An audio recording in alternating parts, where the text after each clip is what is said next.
I am Colonel Rajiv Bhargav from the Punjlite Institute of Infrastructure Management at ISB.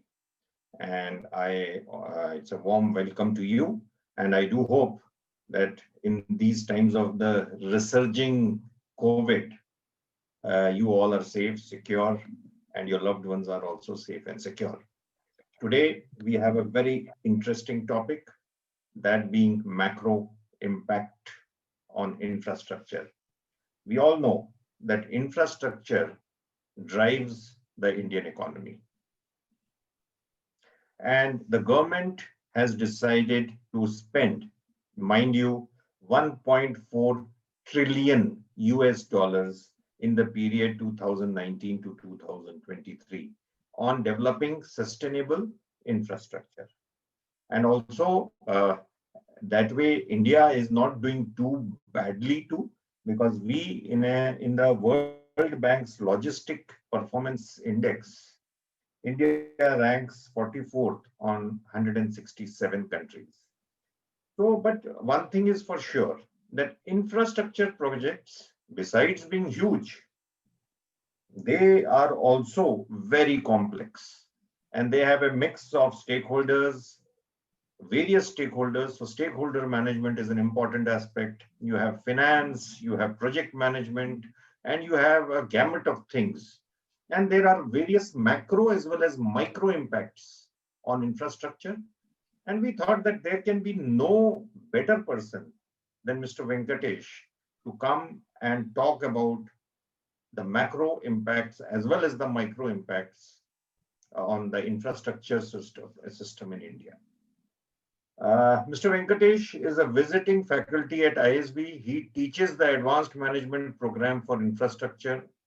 And before that, of course, he has been the MD at L&T IDPL, the Infrastructure Development Projects Limited.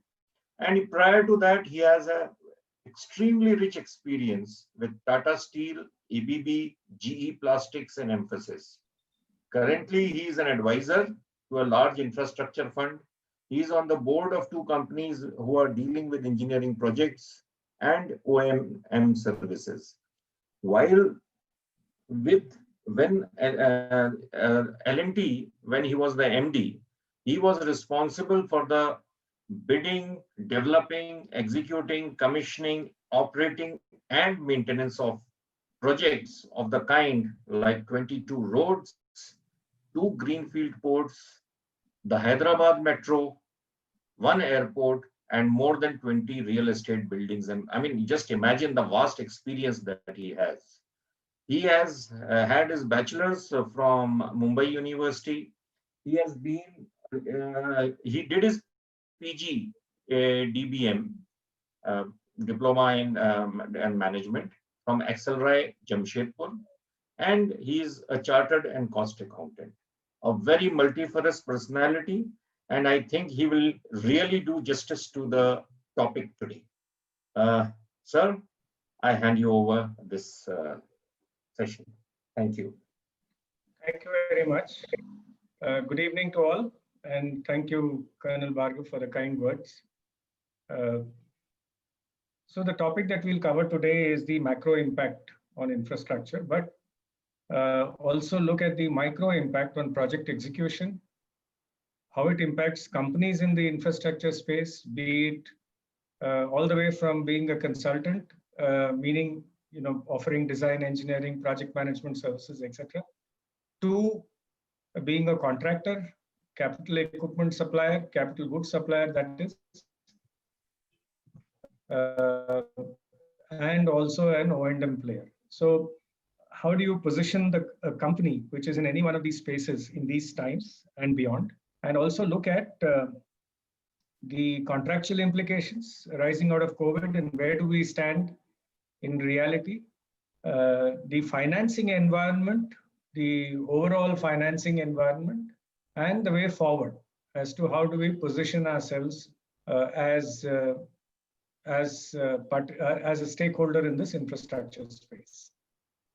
So first, the macro impact. I will be correlating some numbers with what does it mean? What's the story behind those numbers? and then boil it down to the infrastructure sector, and then move on to other topics as I've just explained. To give you an idea of the entire space, 7.2% of GDP was the infrastructure spend between 2008 and 12. 5.8% of GDP was during the years 2013 to 17. Approximately 5% of GDP is what is being spent in the past 2 years pre-COVID. And I suspect that during this year, it's going to further come down to maybe 3 or 4%. The reasons for this are very many, and we will get into the reasons a little later. But let's focus very sharply on where do we stand now. The GDP for Q2 2020, FY21, that is 2021, the numbers that have just been released, all of you must be familiar, is minus 7.5% versus 4.4% growth for the same quarter last year. If we take the first half of the current year, which is April to September, it's estimated as a 15.7% degrowth, that is negative growth, versus 4.8% growth last year. If you talk about the estimates for the full year 2021, the best estimates range between 8% to 10.5% degrowth, as against 4.5% growth last year. So what constitutes the degrowth or the growth? The good news is that agriculture has been flat, meaning that we've grown agriculture marginally despite the COVID, which is the good news.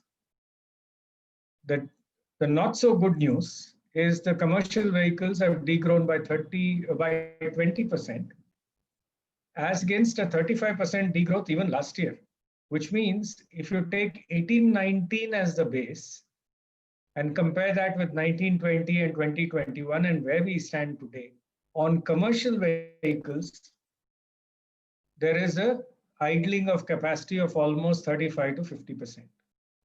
Private vehicles, the story is somewhat better.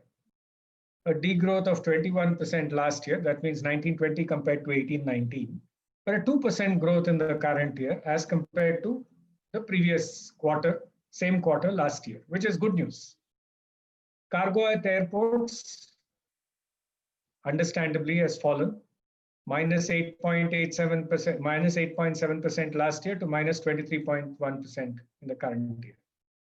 And cargo at major seaport, there was a growth of 1.6% last year, same quarter, and a degrowth of 8.9% in the current year. Railways, the same story. There's a marginal degrowth this year versus a 7% degrowth last year, which means the economy had already been slowing down in the previous year, which got accentuated by the COVID.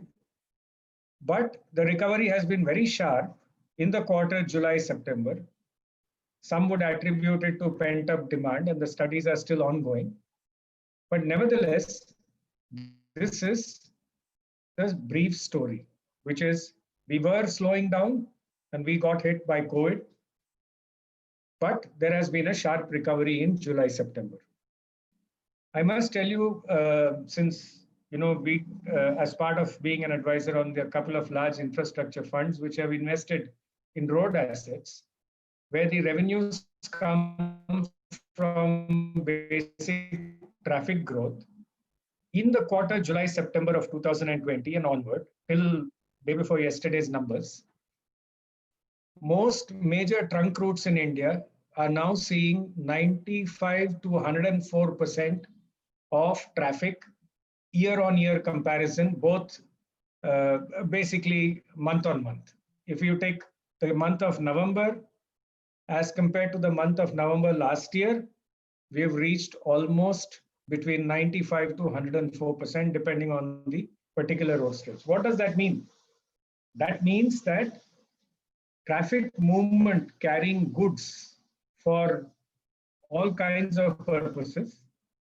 Traffic movement to and fro from major ports, since we have toll roads in practically every part of the country, except for the interiors where there continues to be a 20 to 25% negative variation. On all major trunk routes, traffic is now seen at between 95 to 104%. Let's look at some of the other financial indicators because that determines the spend, the infrastructure spend in the country. Revenue expenditure was down 20% as compared to last year. Fiscal deficit is at 9.5 lakh crores, which is 120% of annual target, because collections were only 34% of the target in the current year, naturally, because almost 2 months there were no collections, as against 46% last year. Expenditure, however, has been kept under very tight control, which is often a criticism leveled against the government, because when all governments all around the world are printing money and putting money into the hands of people, Government of India has done that in a very limited way. Government of India instead has been extending credit, or at least offered to extend credit. The offtake has been poor, and consequently expenditure has been just 55% of the target of the whole year versus 59% last year. So last year you actually spent more of the overall year's budget. You spent 59% as of September, as against just 55% this year. There's a very, I mean, you can view it in different ways, but there's a very surprisingly good news on the current account surplus front.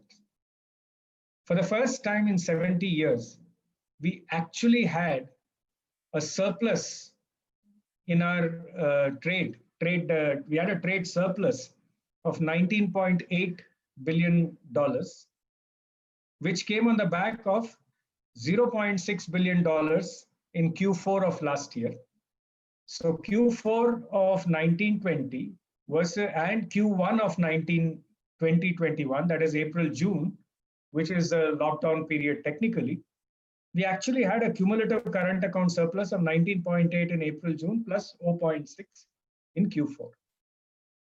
Now, what does that mean? That means that our imports came down dramatically. There was stagnation of exports, but that resulted in whatever we are seeing now. On the converse, the foreign exchange reserves shot up to $575.3 billion, which very interestingly is the highest level in the past 70 years. So we spoke of a trade surplus, which was the highest in 70 years. And we also see a foreign exchange reserve, which is the highest in 70 years. And it's been constantly rising for the past almost 10 years now. But the very interesting fact is that we are the 5th largest country in the world with foreign exchange reserves of $575.3 billion. Just to give you a comparison, China is 3.2 trillion, Japan is 1.4 trillion, Switzerland is 1 trillion, Russia, surprisingly, is 585 billion, and we are 575 billion. That is the 5th highest in the world. And UK is 1.7, UK is 17th basically. It's about 170 billion. US is 141 billion, which is way lower. So what does it mean? The reason I'm giving you these numbers is that when we talk of limited capacity to spend on infrastructure, there is an argument that is often made that, look, you have such good foreign exchange reserves, so why don't you spend it on infrastructure? Well, there are conflicting views of economists, because what is relevant is what do the reserves comprise of? It comprises of investments in US Treasury stocks, Euro bonds, and so on. It comprises of gold, and it comprises of standard drawing rights, which is treated as a reserve. So if you look at the other side, we also have foreign exchange debt, which is equivalent to more or less the same amount. And this is also sufficient to cover 12 months of pre-pandemic imports. So if you look at it from a risk management perspective, we have sufficient money to partly cover pre-pandemic imports and to partly cover our debt. Therefore, if we divert this money and spend it on infrastructure, we automatically increase the risk, or God forbid there is another black swan event, we run the risk of skating on thin ice as far as our coverage for imports or our coverage of debt is concerned. Consequently, when you read these numbers, you have to look at both sides of the coin. And therefore, pretty much infrastructure spend will depend on three fundamental inflows. One is, of course, the budgetary allocations, which gets part financed by fiscal deficit. The second is the private sector inflow of capital, primarily foreign direct investment or portfolio investment, and we'll come to that a little later. And finally, multilateral funding, which gets added as a debt to the nation. It could be a JICA fund or an ADB fund or a World Bank fund or any one of the export credit agencies that would back export of their equipment and services into India. And therefore, we are importing it. So you keep your reserves, you keep building up your reserves, and you calibrate it in a manner in which you can leverage it for debt, pretty much like you take debt on equity in an enterprise. So the country is also being managed extremely efficiently, which is why we have one of the most respected central banks in the world. And we also don't have collapses like the one you saw in the financial crisis, the Lehman crisis, as it's called, in 2008-9. We weathered that. Of course, we suffered some other consequences, which is a separate discussion. So what have we learned so far from looking at all this statistics and these numbers, etc.? A, spend on infrastructure is going to be under pressure. B, reliance on private sector to invest in infrastructure will continue to be there, although we have some road to travel before it becomes attractive enough to make the investment. C, our reliance on multilateral funding will continue, if not increase, to fund infrastructure projects, particularly the large ones. D, we have substantial grounds to cover to de-risk investment in infrastructure, and that requires a lot of reforms. So this is the summary of the story of the infrastructure sector in India. Very brief capsule based on the macro numbers and based on where is it that India can go from now onwards. I'll come back to the way forward towards the end of this discussion. Having said all this, how have the stock markets behaved? Very, very surprisingly, in line with markets around the world, the stocks have risen up, so much so that it has rallied 74% from the lows in March. One could say that FII inflows, which is the highest in the past several years, ever since FII came into being, is 56,000 crores. It's the highest in a single month of November. And we are almost done for the month of November. I also cross-checked what happened to domestic institutional investors, what is called as DII. They have approximately sold between 45 to 48,000 crores based on the data that I could gather, which means FIIs came in and domestic investors encashed and booked the profits. Well, it's a very interesting phenomenon because the overall PE ratio today, as of November 27th, which is yesterday, stands at 35.66. which is an all-time high. Now, when I say PE ratio, it's the entire, all the companies put together, which means their market cap divided by earnings per share is 35.66. And that, as I said, has run up almost 50, 60, 70%. This is the Nifty PE ratio.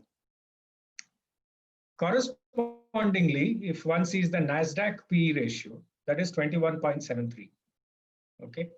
Admittedly, our companies are much smaller. Admittedly, the growth trajectory of our companies are much sharper, given the fact that we are a growing economy, and we, on an average, should grow at around 6 to 7% for the next 15, 20 years, notwithstanding the blips and the challenges that we have. Whereas developed economies like the US, if they grow at around 2%, that's considered terrific. And we must also not forget that NASDAQ is very heavily weighted by technology stocks, whose market caps and earnings are already at a very high level. Nevertheless, a PE ratio of 35.66, one would argue, is reflective of the fact that there is likely to be very high volatility. Although the trend will increase, it is definitely not a market now for the faint-hearted. India has been the third most preferred destination after Japan and Korea. Of course, Japan is of the $50 billion that came into the Asian markets, and all of them rallied in the month of October, November. Japan took away $28 billion. India took away about 35, and the balance, $12-15 billion, went to Korea and some other nations put together. So this is the macro situation that we are living in. I must share with you an anecdote, which is very interesting. We sat down to see how to project growth in our toll revenues for the road projects. And we've kind of still struggling with it, because if you see the macro numbers that I have just explained to you, one would think that we will reach normalcy by March 21. And that's a very reasonable assumption. But how do you project the revenues for 21-22? Would you take January, March as a representative base, calibrate that for seasonal fluctuations, and then project 21-22? Because the assumption is that October, December is a month, I would say August, December is the period when there is an impact of pent-up demand from April to June or April to July. That pent-up demand saw sharp increases in September to December. And therefore, if one observes January, March, and that reflects a normal growth without the pent-up demand, that becomes the base for projecting 21-22. But if you have to estimate January to March today, in the month of December, let's say beginning of December, it's going to be a tough task, because we are trying to figure out a mathematical and a conservative way to remove the pent-up demand, and then project January to March, and then project 21-22, and thereafter. This is pretty much going to be the story of all the bids that are going to be coming in the next 6 months. Of course, by April, you'll be wiser. You would have the data for January, March, and consequently, you can take a call for 21-22. But when all of us sit down and look at our budgets for 21-22, beginning, let's say, February, and that includes Government of India as well for the national budget, they will have the tough task to figure out what is a normal figure post-COVID. Because certainly behavioral patterns have changed, business models have changed. How much will it impact the future? And to a limited problem of how do we estimate 21-22? I will leave it here as a question that all of us are going to attempt over the next 6 months, but it would be very interesting. Let me now shift to a micro impact. As I explained to you, the micro impact is looking at a company, a project across the space of starting from consultancy right up till maintenance. The first thing that one would do in such a situation, and that is what most companies have done, or practically all companies have done, is to pause and take stock, which means that you look at all your projects, you look at the costs to come to complete the projects, you look at your supply chain, particularly labor, if you're in construction. You look at the fundamentals of your own company, particularly with respect to financial leverage. You look at your claim management efficiency, to be able to lodge appropriate claims for costs or time extensions during this period. And very, very importantly, you look at counterparty credit risk, because your counterparty, be it in the private sector or in the government sector, the credit risk weightage has changed. And finally, not to miss out an opportunity arising out of difficult times, you assess the market and look at your future in terms of how are you going to exploit it. So in terms of risk management, you look at the demand side, you look at the supply side, you look at liquidity, and you look at the counterparty risk. These are all just bullet points. Each one of them would warrant a very detailed case study, a scenario building, and possibly planning for the worst and trying to see what you can do much better than the worst. Just to give you a practical example, in the companies that I'm associated with, we ran this exercise in a very diligent manner from 2 points of view. One is you build a scenario, the typical scenario of building, which is optimistic, pessimistic, and base case. And then you plan for your cash flow more towards the pessimistic scenario and try and see how you can reach the optimistic scenario in each one of these fundamentals that I explained to you, which is costs to come to complete the ongoing contracts, time extensions needed and impact on costs, supply side review, financial leverage and how to delever the balance sheet, management of claims, counterparty credit risk, and market assessment for the future. So I will, towards the end of this discussion, I will also explain to you the few data points that I gathered from my colleagues in the industry as a preparation for this discussion. And it is very interesting to understand how they are dealing with it, medium and very large companies in this sector. But I'll keep that towards the end when I come to way forward. Let's look at the contractual implications. The contractual implications are basically two, and possibly a third in an extreme situation. First is whether you will treat this as a force majeure situation. And the second is, if it is treated as force majeure, what are the grounds on which you can neutralize the impact, both on time as well as costs? Is there any other clause in the contract? And these are very individual assessments because each contract is different from the other. And are we at a point where, after making the entire assessment, what I said about taking stock a while ago, are we at a point where the contract needs to be terminated?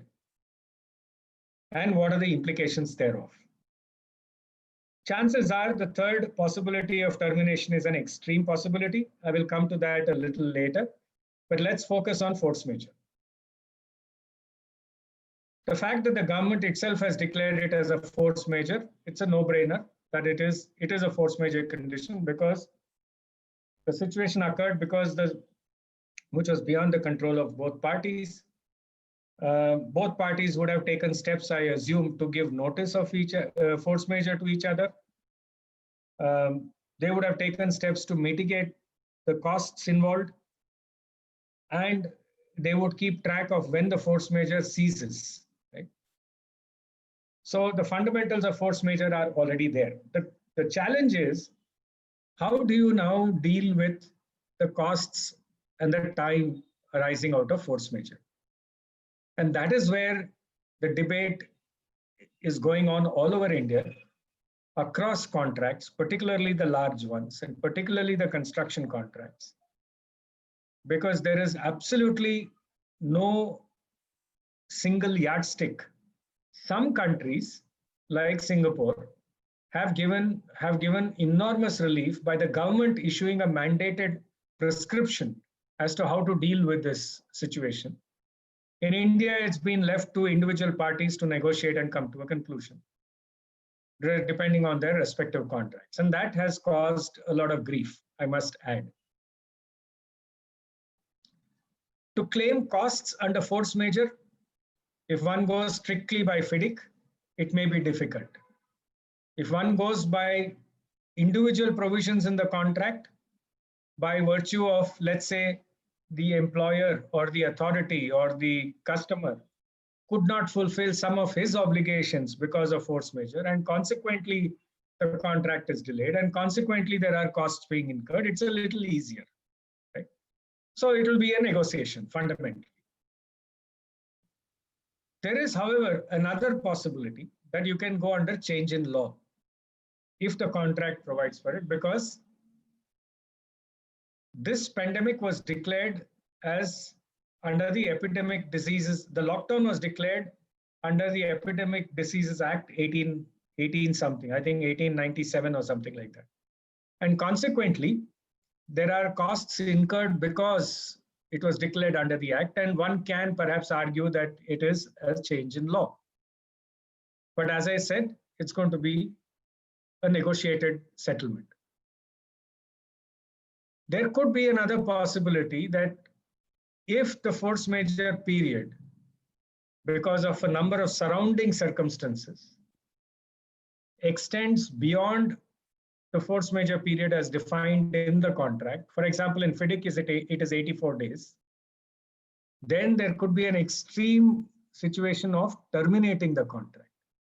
Now, termination per se is obviously an extreme step, but if the contract doesn't make sense for either of the parties, one may tend to go in that direction. However, one must always remember that force majeure doesn't allow termination automatically, and it cannot be used as a smoke screen for some other deficiencies in the contract, which is the financial situation of the vendor or the customer, as the case may be, the financial difficulties that arose directly or indirectly out of force majeure, but there were a lot of other inherent challenges that came up. So net, it's entirely dependent on the contract, and it will be based on a negotiated settlement ultimately. There could be some directives by the Government of India wherever dealings with the government departments are concerned, but it's entirely left to the individual contracting parties under that guidance to come to a conclusion. For example, again, I'll take the example of toll roads. The Ministry of Road Transport and Highways and NHAI has given a guideline up to 90%. Till you reach 90%, you will be given an extension subject to a maximum, and consequently, the concession periods will get extended. In the case of ports, the port owners declared a force majeure so that they could not, they don't get into difficulty as far as demurrage is concerned for ships that were stranded arising out of the lockdown, which would involve delays in loading or delays in unloading. And so like this, every single contract will have its own peculiarities which needs to be dealt with. So these are contractual implications. The bottom line is that if you're a player in the sector, your contracting acumen and your documentation around the contract has to be of an extremely high order to make sure that you are, you're safe as far as the lodging of claims and consequently arbitration and settlement is concerned. I have, I think, another 10 minutes. So I'll quickly cover financing environment and the way forward. The financing environment has changed dramatically. When we got into this pandemic as a country, banks were already under stress from the NPA pressure, primarily because of very, very heavy lending that happened in the years leading up to 2013-14. And that also happened because we kind of drove credit to offset the impact of the financial crisis.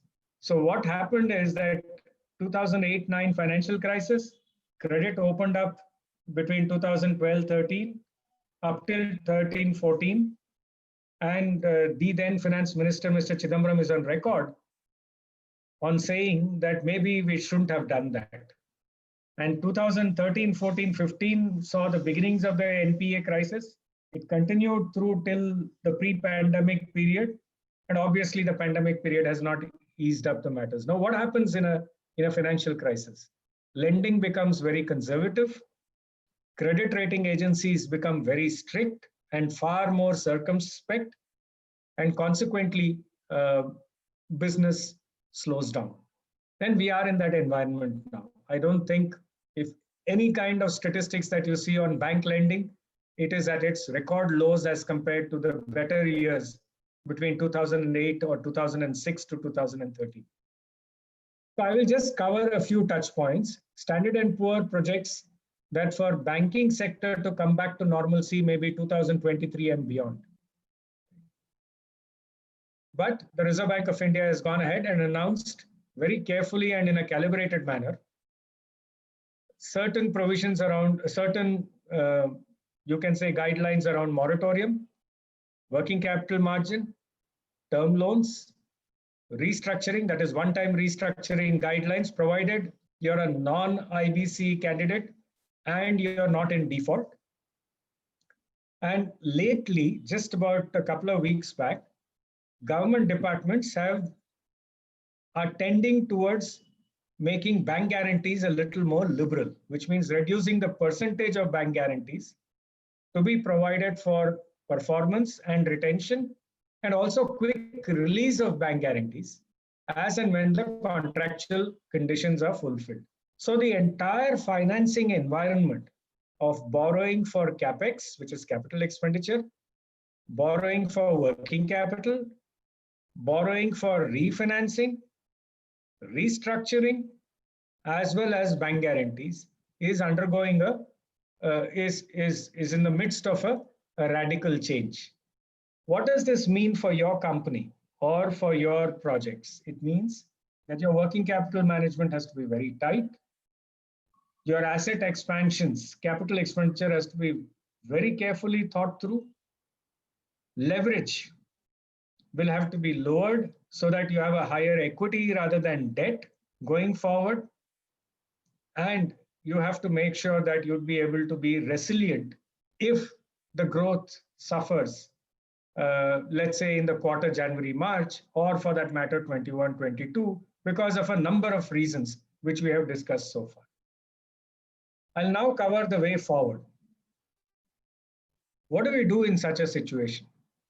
As far as the macro situation is concerned, I think the next very big pointer is going to come from the budget that's going to be presented in February, which possibly, and I'm going on a limb over here, will address execution reforms in infrastructure sector, funding reforms in infrastructure sector, and making it attractive for attracting foreign capital, not FII, which is traditionally called hot money, but foreign direct investment, particularly for greenfield projects, because we need equity in this country. Colonel Bhargav explained the 1.5 trillion number, which is there in the NIP. Now, even if you take 20% to come from that, you need about 0.3 trillion, say about 30 lakh crores, just as a rough number. That would require about 10 lakh crores of equity.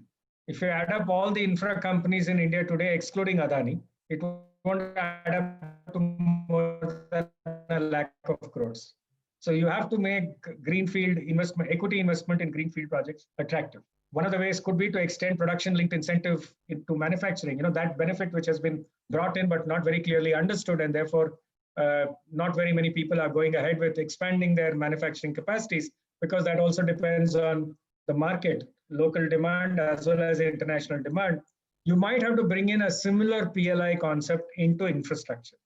Then a whole lot of reforms around settlement of claims / arbitration, the liberalization of operating bank guarantees, substantial improvement in labor reforms and skill dispersal so that the movement of migrant labor becomes more seamless, working capital liberalization, restructuring liberalization, and the most difficult part is to get better cooperation between the state and the center going.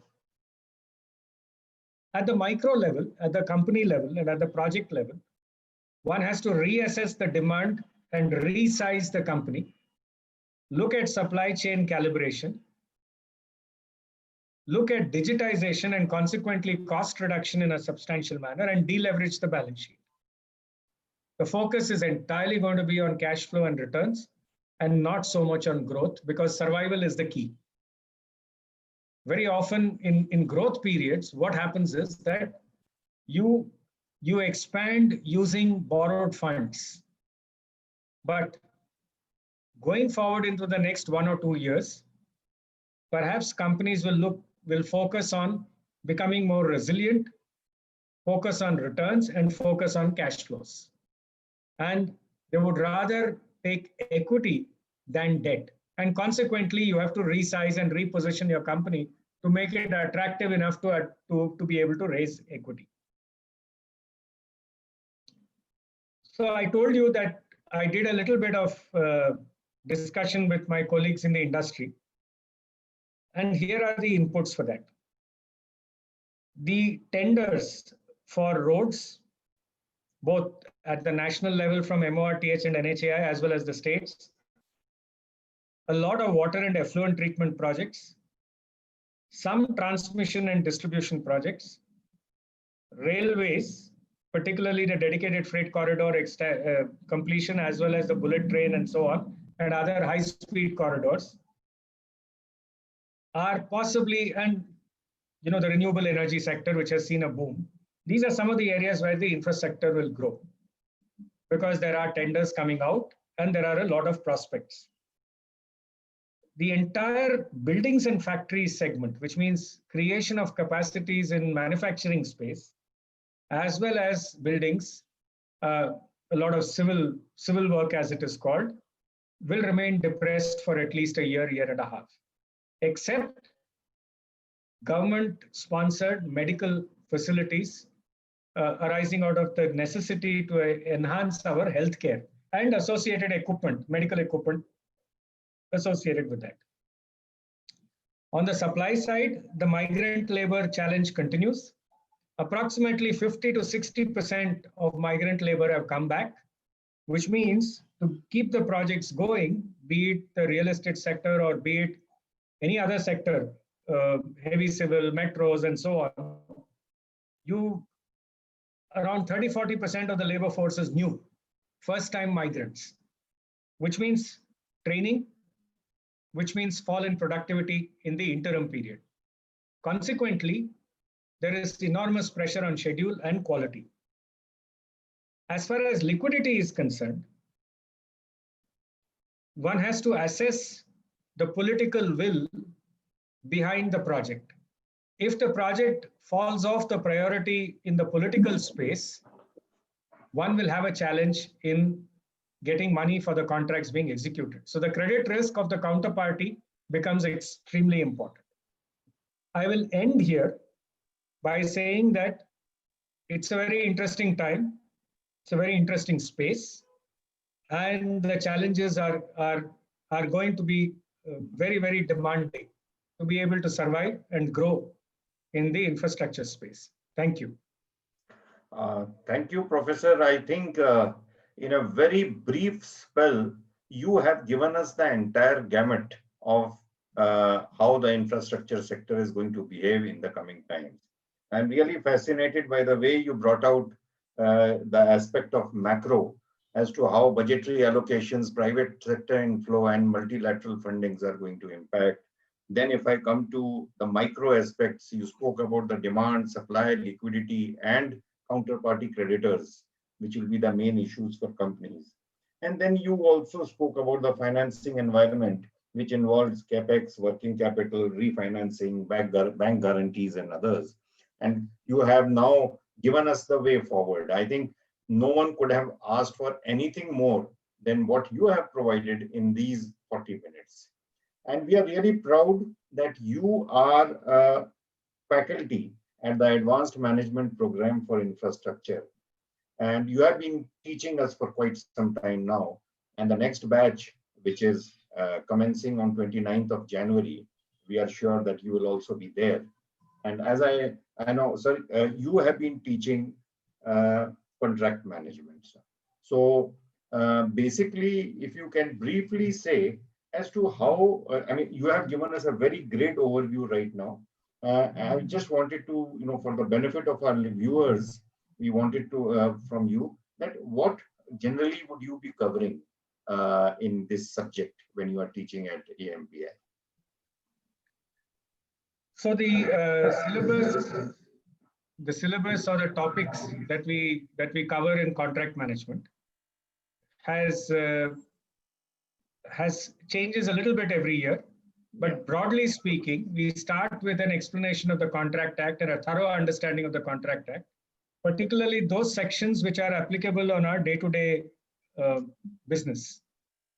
Stuff like liquidated damages and penalties, stuff like force majeure, stuff like typical clauses in an EPC contract, typical clauses in a concession agreement across sectors, whether it's roads or whether it's transmission lines or whether it's airports or whether it's ports. What are the typical clauses in a concession agreement? How does one cover the clauses of a shareholder agreement? Because there are joint ventures. So how does a shareholder agreement look like? What are the pitfalls in a shareholder agreement? Similarly, the entire gamut of agreements that need to be understood in the financing space, which is basically loan agreements, substitution agreements, escrow agreements. And this year, just last year, and we'll do more so this year, hopefully, is the entire gamut of the NCLT legislation and the IBC legislation, which is going to become all the more important arising out of the stress in the COVID space. Claims and arbitration. How do we handle claims? How do we minimize claims? And if the claims do happen, how do you deal with claims? And when does the claim management start? And that flows into arbitration. How do you deal with an arbitration? And so on. So this is starting from the origin of the contract till the final settlement, and all other agreements that are around a business enterprise is what is covered in contract management.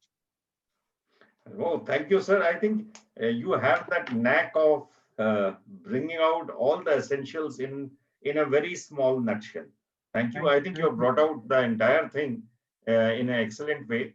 And for the potential students, I assure you the learnings that you are going to get in this class are going to be a lot of aha moments for you.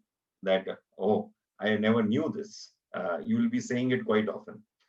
Thank you for your kind words. I must add, we will have a couple of case studies as well, which are real life practical case studies.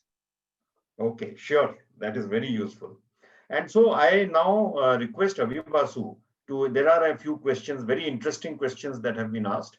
So Abhi Basu, can you just quickly, run them through so that the professor can, take them on one by one? Thank you, Colonel Rajiv. Thank you, Professor, for taking this session. To start the Q&A, I'll start with Mr. Prakash questions. And it asks that, Professor, how do you see the infra projects, would be performing in the coming years? That's a very broad question, but let me try and attempt an answer which is, which will make sense to you. The first, when we discussed a while ago, we said that we have to take stock. How do you take stock of a project which has got stuck, right? Now, you have to take an inventory of of the progress thus far from all angles, which is the work completed so far, plus the work yet to be completed and what will it cost. The entire supply chain that is needed to complete the works, and whether you have it or you don't have it. And that by supply chain, I mean finance, I mean labor, I mean plant and machinery, and I mean, most importantly, the approvals and the construction front that should be available. Because if you go around the towns and the cities that wherever you're located, even the smallest corporation project, right, that is a lowest level of infra that you can look at, is stuck, is stopped, right? So either the subcontractor doesn't have labor, or he doesn't have money, or he doesn't have machinery, or he is unable to figure out ki, bhai, if I don't get some approvals and some clearances and some ad hoc working capital support, I won't be able to proceed. For all you know, he may be under moratorium and he may be under restructuring. So it's extremely important to take stock. Once you've taken stock, and then you have to figure out whether you can bring the project back on track in terms of continuing with the construction within the specified period. But I keep coming back to this, unless you have sized up the problem, right? The project will either get stuck or get inordinately delayed. And any project which is stuck or which is delayed, the flip side of that coin is litigation. So government departments on one hand will have to deal with a lot of litigation or ongoing negotiations, even if you don't want to use the word litigation, negotiations. And on the other hand, they have to deal with new projects, because that is the crux of growth. So I'm afraid, today Government of India, and pardon me if I have to say this, whether it's at the state level or the central level, are busy fighting another crisis. To fight this crisis, the crisis of slow movement of growth of projects, it requires a different skill altogether. And in as much as we took 2 to 3 months to get our hands around the crisis, we will take perhaps 3 to 6 months to get our hands around the slow growth of projects. So this is the crux of it. Then therefore, large projects like the bullet train project, for example, which is funded by JICA and which has not yet started, or certain project of the railways, for example, or certain projects in the defense, for example, which has become very prominent nowadays. That will move on because you're starting on a green, on a greenfield basis, on a flat ground. But projects which are stuck because of the crisis, which brought everything to a halt for 2 to 3 months, and your entire supply chain was disrupted, and your financial situation deteriorated, to take stock and to bring that around is going to take a much longer time. Correct.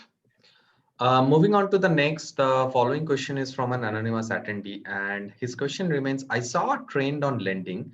Bank loans have reduced, but private equity or other forms of lending has increased. Is this the case, sir? I think it's, he would like to understand whether how the lending, the trends on the lending at this point in time. Yes, if you kindly recall, when we discussed the financing environment, we did say that equity has to go up, leverage will come down. The other side of the coin is banks and credit rating agencies have become extremely tight-fisted. They're not willing to give you a future projection as rosy as it used to be. So earlier, if you would have projected your revenues at 10 to 12% per growing compounded rate of 10 to 12% per annum, today they won't give you more than 6 to 8%, even if you have a few facts on your side. So how do you still grow? You have to bring up your funding, your equity funding. Now, there is enough equity capital in the world to come into India, provided they see the risks as manageable risks, which can be accommodated into their return profile. So if it's a greenfield project, typically in the infrastructure, the equity return is expected between 16 to 22%, depending on the project risk, right? I'm saying 16 to 20% plus minus. Correct. If the project has no risk or a much lower risk, for example, there is no revenue risk, right? For example, there is a project where there is an annuity coming from the government every 6 months. And your responsibility is only to maintain the asset, right? Then you can go in for a lower return of say 12 to 13%. I did not speak about investment trusts. Today, you already have 4 large investment trusts in India. One by Sterlite, which is IndiGrid. Second is by L&T and 3 large equity pension funds and insurance funds. Third one is Oriental, and the fourth one is Embassy in the real estate space. There are at least another 4 or 5 investment trusts which are coming up. And by the way, when I take up the course in contract management, I would be covering this new phenomenon as well. What are the agreements around investment trusts, right? Now, they typically attract equity-like instruments with a yield of only about 11.5 to 13%. That is an opportunity for Government of India to convert a lot of their own assets and put it into a trust, like the NHAI is planning to do, like the Power Grid is planning to do. So what does this mean? It means that bank funding in infrastructure is coming down, equity funding is going up, and therefore, the whole ownership in the asset space in the infrastructure sector, the profile is going to change. That's great. Moving on to the next question is from Mr. Ali Ladha, and his question remains: any suggestions for heavy construction equipment rental companies? Should we invest in new machines to support new infra projects, even in the times of such uncertainties? Okay, I'll answer this question in 2 parts, assuming that one of them is what you wanted to look at. A, are you trying to invest in capital machinery to be able to rent it out to infra projects? The answer is yes, provided you're able to target the sector and the project and then execute it back to back, which means if you're in the mining sector, definitely yes, provided you have optimism around the end market of the metal and minerals that you're looking at, right? If it's coal, it's a different bargain. If it's iron ore, it's different. If it's limestone, it's different. If it's bauxite, it's different. So it all depends on what is it that you're looking at and seeing the end market, and then work your way back and see if there is a market for you. When I discussed project execution and micro impact, we discussed reassessment of the market. And that is exactly what you need to do before you take an investment call. Right? Because if your question is around, do I need to expand my manufacturing space in capital equipment? That means, do I put up an additional manufacturing line for excavators? Do I put up an additional manufacturing line for compressors? Do I put up an additional manufacturing line for, let's say, JCB like earth moving equipment? Do I put up a manufacturing line for, say, generators? The answer clearly will be wait and watch. Because unless there is growth in the infra space, there is enough capacity around and there are enough machines around to cater to the demand. So your demand reassessment becomes extremely important in both of these aspects. Great, sir. Moving on, so we have a very limited time. So in view of that, I'll just take one last question, and that question remains is that, sir, can you explain the impact on small and medium-sized contractors as well as the way forward for them? So the good part is that the small and medium contractors, if they are registered as a company and if they can avail the restructuring support or the working capital dilution in terms of margin support, they should do that immediately. if they have not already done. I think most of them have done.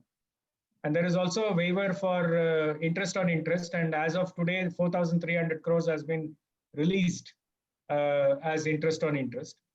But the key thing is that all the other fundamentals have to be reassessed, which means in your ongoing contracts, are you going to make money or are you going to lose money? If you're going to lose money, is there a way by which you can claim that money, right? So you have to reassess all your contracts that you have in your hand, and then set up new contracts following the basic principle that you will operate at a lower cost, at a lower leverage, and free cash flow is the objective. You have to take some hard decisions, because this is not a time when you can walk in with, let's say, a 2% margin on a contract because it is competitively bid and hope to make your money by renegotiation or by claims and so on, which is typically a contractor's mindset. You get in low and then you make your claims and get the money, because your counterparty now is also under a lot of pressure. Whether it's the government or whether it's the private sector, they are also under tremendous pressure for funding.